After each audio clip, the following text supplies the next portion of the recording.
Hello and welcome to my YouTube channel. आज मैं NCERT class 9 से पोएम पढ़ाने जा रहा हूँ जिसका नाम है रेन ऑन द रूफ, जिसके पोएट हैं कोट्स किन्नी। इस कविता में कवि ने यह बतलाने का प्रयास किया है कि बारिश के दिनों को कैसा महसूस किया जा सकता है। जब आसमान काले बादलों से ढक जाता है और बारिश होने लगती है, तो क्या आपने छत पर बारिश की टिप टिप बूंदों को, प्रकृति के इस मधुर संगीत को महसूस किया है कभी? इसी के बारे में यह कविता हमें बताता है। When the humid shadow hover over all the starry spheres, and the melancholy darkness gently weeps in rainy tears,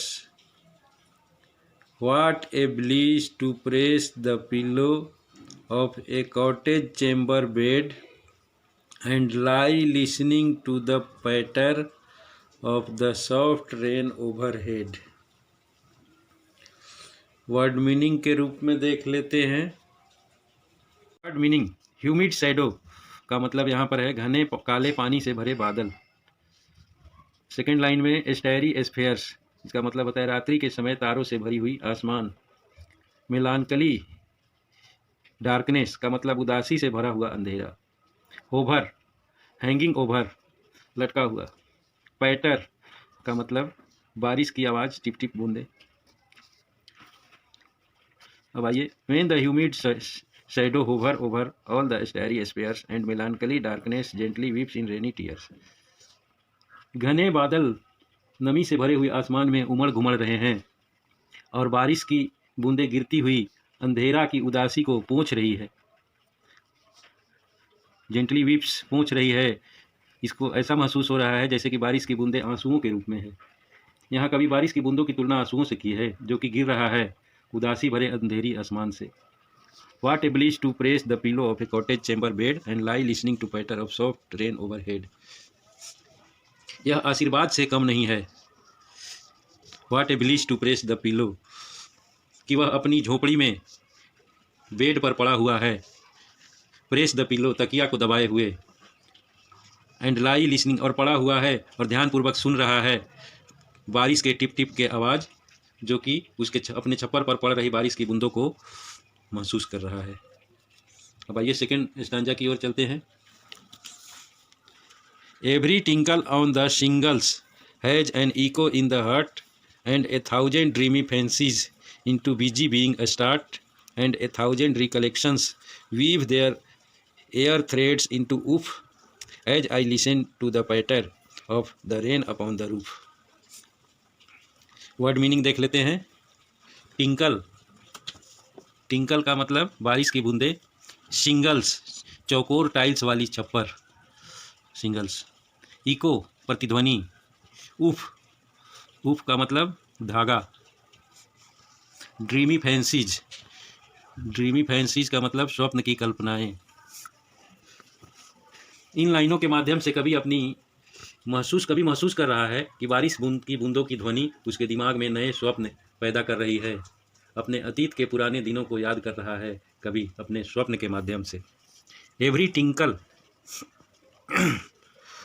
प्रत्येक बारिश की छोटी छोटी बूंद। ऑन द शिंगल्स, जो कि उसका टाइल्स का चौकोर नुमा बना हुआ छत पर बारिश की जो बूंदें गिर रही है। हैज एन इको, मतलब बारिश हो रहा है तो बारिश की बूंदों के आवाज़ की प्रतिध्वनि कवि के दिलों में हो रहा है। इको इन द हार्ट, उनके दिलों में प्रतिध्वनि उत्पन्न कर रहा है बारिश की बूंदें। And a thousand dreamy fancies into busy being a start, और कवि के मन में हजारों स्वप्न की कल्पनाएं एकाएक जाग उठती है। Into busy being a start, और उनके दिलों में को पूरी तरह से व्यस्त बना देती है। वो कल्पनाएं स्टार्ट होकर के और कवि के दिल को पूरी तरह से बिजी बना देती है, व्यस्त कर देती है। एंड ए थाउजेंड रिकलेक्शंस, और हजारों यादों में कभी खो जाता है। अपने पहले समय के जो याद हैं, हज़ारों याद, उनको यादों में समा जाता है। और वो सारी यादें वीव देयर एयर थ्रेड, हवाओं से होता हुआ, ठंडी ठंडी बारिश की हवाओं को बूंदता हुआ ऐसा महसूस हो रहा है मानो कि हवाओं के धागों के द्वारा उफ हवाओं के धागों के द्वारा ये सभी यादें बुनी गई हैं इसी बारिश के मौसम में। As I listen to the patter, जैसे ही मैं ध्यानपूर्वक सुनता हूँ बारिश की टिप टिप की ध्वनि of the rain upon the roof, जो कि हमारे छप्पर के ऊपर बरस रहा है। अब आइए तीसरे और अंतिम स्टांजा की ओर।